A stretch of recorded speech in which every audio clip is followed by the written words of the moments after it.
৩২ নম্বরের সামনে উৎসুক জনতার ভিড়। গত রাতেও আওয়ামী নেতাদের বাড়িতে আগুন। নারায়ণগঞ্জে নিজ ব্যবসা প্রতিষ্ঠানের সামনে স্বেচ্ছাসেবক দল নেতাকে গুলি করে হত্যা। সয়াবিন তেল নিয়ে তেলেসমাতি চলছেই, চালের বাজারে কিছুটা স্বস্তি।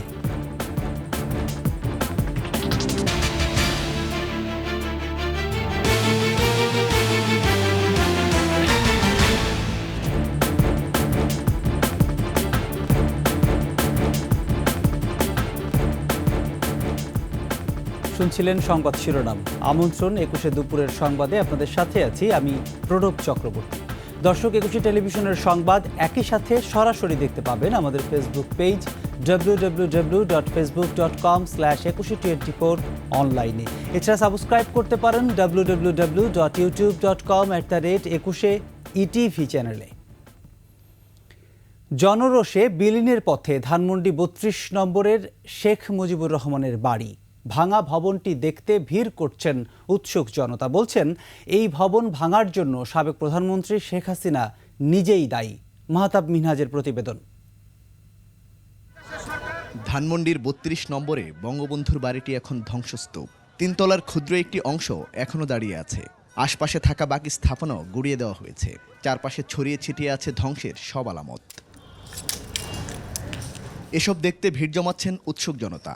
অনেকে এসেছেন ইতিহাসের সাক্ষী হতে, আবার কেউ কেউ প্রিয়জনের সঙ্গে তুলছেন নানা ঢঙে ছবি। কেউ আবার ধ্বংসযজ্ঞের উপর উড়ান জাতীয় পতাকা।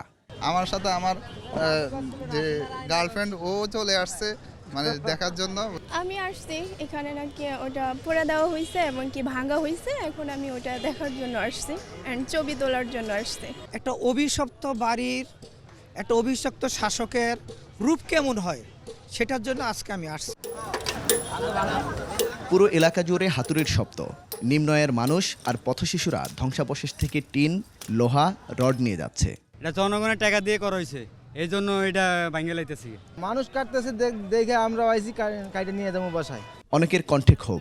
বলেন, এই ঘটনা থেকে আওয়ামী লীগের শিক্ষা নেওয়া উচিত। এই হাসিনার অধঃপতনে প্রত্যেকটা মানুষের জন্য শিক্ষা আছে, প্রত্যেকটা জাতির জন্য শিক্ষা আছে এবং প্রত্যেকটা রাষ্ট্রপ্রধানের জন্য শিক্ষা আছে। এর পাপের ফলে এই বাড়িটা আজকে নাই, বঙ্গবন্ধুর বাড়ি নাই। ভাষণের উদ্দেশ্য করে আরো সে উস্কাই দিছে, এই বাধ্যতা এটা ভাঙা হয়েছে। ভঙ্গুর ভবনটিকে ভবিষ্যৎ প্রজন্মের জন্য জাদুঘর করার দাবিও করেন অনেকে।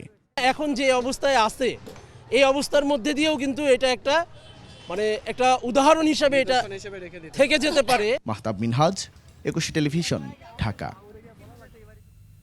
ভারতে বসে শেখ হাসিনার উস্কানিমূলক বক্তব্যের জেরে গত রাতেও রাজধানী সহ দেশের বিভিন্ন স্থানে আওয়ামী লীগ নেতাদের বাড়িঘরে ভাঙচুর সহ অগ্নিসংযোগ করেছে বিক্ষুব্ধ ছাত্র জনতা। ভাঙচুর চালানো হয় আওয়ামী লীগ, জাতীয় পার্টি ও জাসদ কার্যালয়েও। ভাঙা হয় শেখ মুজিবের মুরাল ও শেখ হাসিনার নাম ফলক। প্রতিনিধিদের তথ্যচিত্রে ডেস্ক রিপোর্ট। মধ্যরাতে রাজধানীর বনানী ক্লাবের সামনে আওয়ামী লীগের সভাপতি মণ্ডলীর সদস্য শেখ সেলিমের বাড়িতে ভাঙচুর চালিয়েছে বিক্ষুব্ধ জনতা। প্রায় ১.৫ ঘন্টা ভাঙচুরের পর দেয়া হয় আগুন। কিশোরগঞ্জে সাবেক রাষ্ট্রপতি আব্দুল হামিদের বাড়িতে হামলা চালায় বিক্ষুব্ধ ছাত্র জনতা। ফেসিবাদ বিরোধী স্লোগানে চালানো হয় ভাঙচুর, দেয়া হয় আগুন। এছাড়া বুলডোজার দিয়ে ঘুরিয়ে দেয়া হয় কিশোরগঞ্জ জেলা আওয়ামী লীগ কার্যালয়। নারায়ণগঞ্জে সাবেক সংসদ সদস্য শামীম ওসমানের পৈতৃক বাড়ি বাইতুল আমান ভাঙচুর করে আগুন দিয়েছে বিক্ষুব্ধ জনতা। রাজশাহীতে আওয়ামী লীগের সভাপতি মণ্ডলীর সদস্য ও রাজশাহী সিটি কর্পোরেশনের সাবেক মেয়র খায়রুজ্জামান লিটনের বাড়ি বুলডোজার দিয়ে ঘুরিয়ে দেওয়া হয়েছে। বগুড়া জেলা আওয়ামী লীগ, জাতীয় পার্টি ও জাসদের কার্যালয়ে হামলা চালিয়ে ভাঙচুরের পর আগুন দিয়েছে বিক্ষুব্ধ ছাত্র জনতা। এছাড়া বগুড়া চিফ জুডিশিয়াল ম্যাজিস্ট্রেট আদালতে শেখ হাসিনার নাম ফলকও ভেঙে ফেলা হয়। খুলনার দিঘলিয়ায় শেখ হাসিনা ও তার বোন শেখ রেহানার গোডাউন ভাঙচুর করেছে বিক্ষুব্ধ ছাত্র জনতা। এ সময় তারা ফেসিবাদ ও স্বৈরাচার বিরোধী নানা স্লোগানও দেয়। পিরোজপুর ১ আসনের সাবেক এমপি সম রেজাউল করিমের নাজিরপুরের বাড়িসহ কয়েকজন আওয়ামী লীগ নেতার বাড়িতেও ভাঙচুর ও আগুন দেয় বিক্ষুব্ধরা। নোয়াখালীর হাতিয়ার সাবেক এমপি মোহাম্মদ আলীর বাড়ি আগুন দিয়ে জ্বালিয়ে দেওয়া হয়। আগুন দেওয়া হয় তার মাছ ধরার ট্রলারেও। দিনাজপুরে সাবেক হুইপ ইকবালুর রহিম ও সাবেক বিচারপতি এনায়েতুর রহিমের বাড়িও বুলডোজার দিয়ে গুড়িয়ে দেয় বিক্ষুব্ধরা। Khurshid Alam, desk report, 21 television. নারায়ণগঞ্জের ফতুল্লা থানা স্বেচ্ছাসেবক দলের যুগ্ম আহ্বায়ক মামুন হোসাইনকে গুলি করে হত্যা করেছে দুর্বৃত্তরা। নিহত মামুন হোসাইনের ইট, বালু, সিমেন্ট সরবরাহের ব্যবসা ছিল। পুলিশ জানায়, গত রাত 2টার দিকে সরবরাহের কাজ দেখভাল করে বাসায় চলে যান মামুন হোসাইন। পরে ভোর 4:45টার দিকে আবার নিজের প্রতিষ্ঠানের সামনে এলে 2 জন যুবক তাকে গুলি করে পালিয়ে যায়। পরে সেখান থেকে মামুনকে হাসপাতালে নেওয়া হলে চিকিৎসক তাকে মৃত ঘোষণা করেন।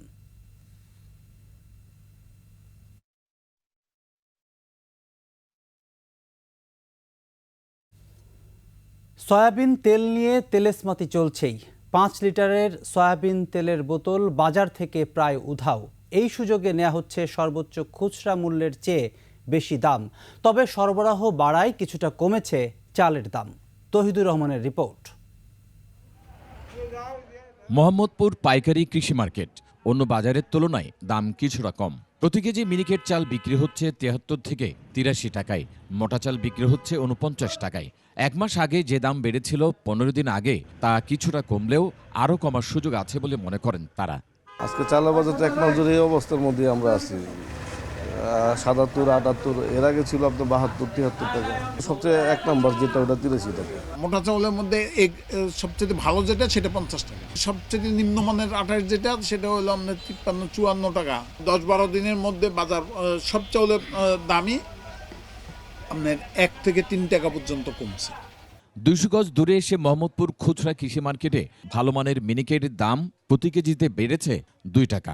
মিনিকেট অরিজিনাল ভালো যেটা, ওটা 85 টাকা, 80 থেকে 85 টাকা। তবে সয়াবিন তেলের, বিশেষ করে 5 লিটারের সয়াবিনের সরবরাহ বেশ কম।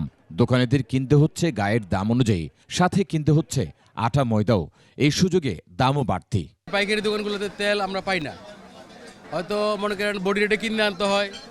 আর কাস্টমার কাছে বেচলে মনে করেন ওই রেটে বেচতে পারি না আমরা। প্লাস আপনার 5 লিটার তেল বর্তমানে সংকট। আজকে সকালে গেছি করে 5 লিটার তেল পাই নাই। 2 লিটার তেলগুলো আছে, তাও বডি রেটে কিনতে হয়। তো ওই বডি রেটে কিনলে আমাদের ব্যবসা থাকে না। শুধু তেলটা নিয়ে আমাদের বর্তমান সংকট একটু। বাজারে মাছের সরবরাহ স্বাভাবিক। 1 থেকে 2 কেজি ওজনের রুই কাতল বিক্রি হচ্ছে 250 থেকে 300 টাকায়।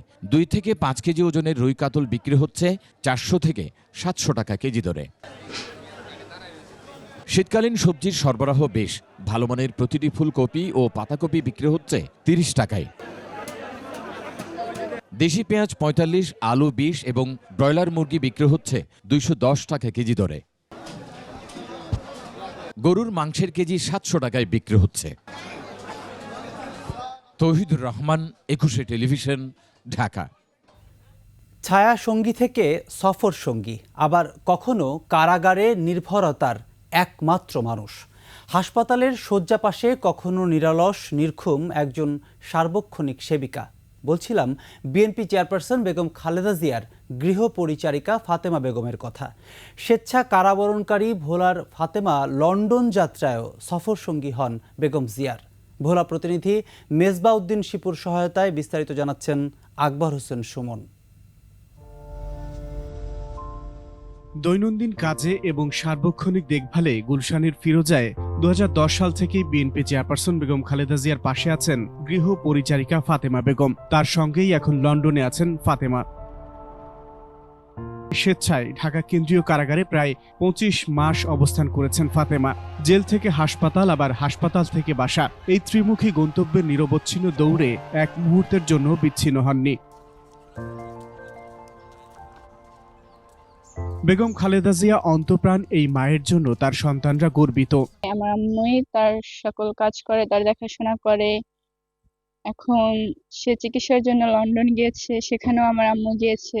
সে যেখানে যায় তার সাথে আমার আম্মু যায়। জন্মের পর আমি আমার বাবাকে দেখিনি, আমার মাই সব ছিল। আর আমার মা আমাকে 2 বছর রেখে ওই বাসায় চলে যায়, আর সব সময় আমাদেরকে আদর করতে পারে নাই। অথচ বিএনপি চেয়ারপারসনের সঙ্গে থাকায় এতদিন সুবিধা বঞ্চিত দিন কেটেছে ফাতেমার স্বজনদের। ফাতেমা এমন একটা লোক, তার দেশের জন্য, তার বাড়ির জন্য কোনোদিন কিচ্ছু চাওয়া পাওয়া সে চায় না। দৈন্যতা ঘুঁচাতে একসময় রাজধানীর খিলগাঁও এলাকায় মুদি দোকান দিয়ে জীবিকা নির্বাহ করতেন ফাতেমার বাবা। আওয়ামী দুঃশাসনের শিকার হয়ে শেষে জীবন বাঁচাতে ফিরতে হয়েছে ভোলায়। মুরগি করে হয়ে লাস্টের বাকি বকা খাওয়াই নয় কেউ পিঠা উঠে না রহমানি অফিসার করেছে বলা হয়নি জানতে পরে লাস্টে এটা জন সাইড দিয়েছি মাস 6 পরে একটা 7 জন বিক্রি আমার তো সংসার চালাইছি। ফাতেমার কাছে নেত্রীর জন্য ঋণ স্বীকার করেছে ভোলা বিএনপি। ফাতেমা কাছে আমরা ভোলা বিএনপি কৃতজ্ঞ, সারা বাংলাদেশের বিএনপি কৃতজ্ঞ। ফাতেমার এই ঋণ আমরা কখনোই শোধ করতে পারবো না। বাংলাদেশে খুব কম লোকই আছে যে ফাতেমার মতো এরকম ত্যাগ স্বীকার করতে পারে, যেটা ফাতেমার দিয়ে সম্ভব হয়েছে। নিবেদিত ফাতেমার জন্য অসীম ভালোবাসা ভোলাবাসীর। আকবর হোসেন সুমন, 21 টেলিভিশন, ঢাকা। 100 থেকে 250 শয্যার হাসপাতাল, এই ভরসা নিয়ে প্রতিদিন চিকিৎসা নিতে আসছেন গড়ে 2 থেকে 2.5 হাজার রোগী, অথচ চিকিৎসক সহ সব মিলিয়ে পদ শূন্য 80টি। ঝিনাইদহ সদর হাসপাতালের এমন চিত্র নিয়ে প্রতিনিধি এম রাহানের তথ্য ছবিতে ডেস্ক রিপোর্ট। প্রতিদিন সকাল থেকেই এমন দীর্ঘ লাইন দেখা যায় ঝিনাইদহ সদর হাসপাতালের বহির্বিভাগে। কম টাকায় ভালো মানের সেবায় আস্থা বেড়েছে এ জেলার 6 উপজেলার 20 লাখ বাসিন্দার। প্রতিদিন চিকিৎসা নেন 2 থেকে 2.5 হাজার রোগী। পর্যাপ্ত পরিমাণে ডাক্তার নয়তে আমাদের ভোগান্তির শিকার হতে হচ্ছে। প্রায় 2 ঘন্টা যাব, তারপরও এখনো ডাক্তার দেখাতে পারিনি। এখনো পর্যন্ত ডক্টর দেখাতে পারি নাই, এসে লাইনে দাঁড়ায় আছি। শয্যা বাড়ানো হলেও সে অনুযায়ী বাড়ানো হয়নি প্রয়োজনীয় লোকবল। অবকাঠামোগত উন্নয়ন হলেও ভোগান্তি কমছে না রোগী স্বজনদের। চিকিৎসা সংকট এটা আজকে দীর্ঘদিনের একটা সমস্যা। আমরা চাই যে হসপিটালের এই সেবা সাধারণ মানুষের জনগণের দোরগোড়ায় পৌঁছাক। সর্বসময় আমরা যখন দেখতে আসি রুগী দেখাতে আসি সর্বোচ্চ 12 থেকে 13 জন ডিউটি করে। আমরা আমাদের সাধ্যমতো চেষ্টা করছি ঝিনাইদহবাসীকে সেবাটা আমাদের সাধ্যমতো দেওয়ার। এটা 100 শয্যা বিশিষ্ট হাসপাতালের যে জনবল ছিল, আমরা সেই জনবল নিয়েই বর্তমানে চিকিৎসা সেবা দিয়ে যাচ্ছি। সব মিলে আমাদের মন মানসিকতা আছে, আমরা চেষ্টা করতেছি সব জনবল নিয়ে। আমরা ঊর্ধ্বতন কর্তৃপক্ষের সহযোগিতা পেলে আমরা এই প্রতিষ্ঠানকে আরও সুন্দর এবং সেবামুখী করতে পারবো। এই মুহূর্তে সদর হাসপাতালে 80টি শূন্য পদের মধ্যে 25টি পদ চিকিৎসকের। Khurshid Alam, desk report, 21 television. এর সাথে শেষ করছি 21 সংবাদ। যাবার আগে সংবাদ শিরোনামগুলো আরও একবার। 32 নম্বরের সামনে উৎসুক জনতার ভিড়, গত রাতেও আওয়ামী নেতাদের বাড়িতে আগুন। নারায়ণগঞ্জে নিজ ব্যবসা প্রতিষ্ঠানের সামনে স্বেচ্ছাসেবক দল নেতাকে গুলি করে হত্যা। সয়াবিন তেল নিয়ে তেলেসমাতি চলছেই, চালের বাজারে কিছুটা স্বস্তি।